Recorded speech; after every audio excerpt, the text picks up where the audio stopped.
दिन 18 दिसंबर सन 2012।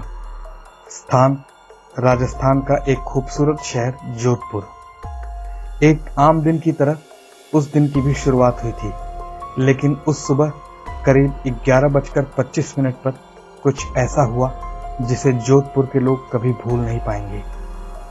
राजस्थान के गौरवशाली राजपूताने के अतीत को समेटे जोधपुर राजस्थान का एक दर्शनीय शहर है। उस दिन भगवान भास्कर की रश्मियों ने अभी शहर को अपने आलोक से सरोबार किया ही था कि जोधपुर के आसमान में एक कर्णभेदी धमाका हुआ। धमाका इतना जोरदार था कि लोग जो अपने घरों में थे भौचक्के होकर घरों से बाहर निकल आए, ये देखने के लिए कि आखिर ये किसका धमाका था। वहां के प्रत्यक्ष अनुभवियों ने बताया कि धमाका कुछ ऐसा था कि जैसे कोई जेट फाइटर प्लेन बिल्कुल आपके सर के ऊपर से गुजरा हो। लेकिन कुछ लोगों ने दावा किया कि यह आवाज उससे भी ज्यादा कर्णभेदी थी।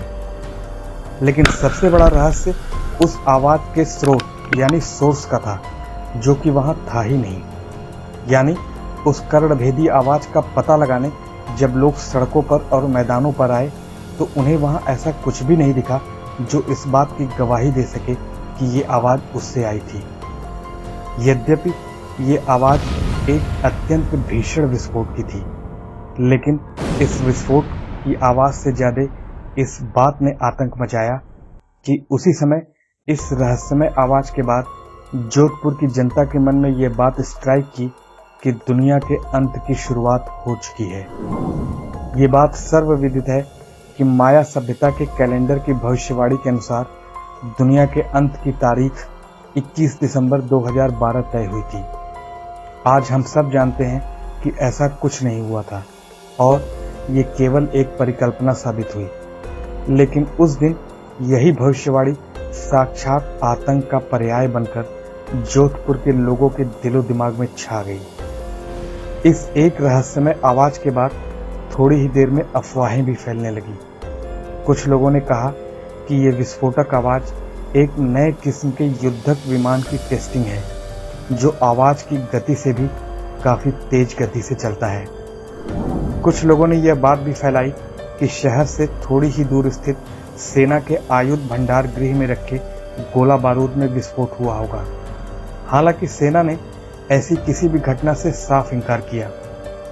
सेना के प्रवक्ता कर्नल SD गोस्वामी ने सबके सामने कहा कि यह कर्णभेदी आवाज किसी विस्फोट का नतीजा नहीं थी। उन्होंने आगे इस बात को भी जोड़ा कि ये किसी युद्धक विमान के परीक्षण का भी नतीजा नहीं है। उन्होंने बताया कि ऐसे विमानों का परीक्षण शहरी क्षेत्र में पूरी तरह से प्रतिबंधित है। उन्होंने समझाया कि जब कोई विमान ध्वनि की गति से भी 3 गुना या 5 गुना तेज गति से उड़ता है, यानी जैसे सुपरसोनिक या हाइपरसोनिक, तो उससे अपार मात्रा में ध्वनि ऊर्जा तरंगों के रूप में निकलती है, जो कि शहरी क्षेत्रों में स्थित घरों को काफी क्षति पहुंचा सकती है। इसलिए ऐसे परीक्षण हमेशा शहर से कम 60 किलोमीटर की दूरी पे होते हैं। तो इस प्रकार से उस दिन जोधपुर के आकाश में हुई कर्णभेदी आवाज आज भी रहस्य बनी हुई है। इस रहस्य से पर्दा उठेगा कि नहीं, ये तो समय ही बताएगा।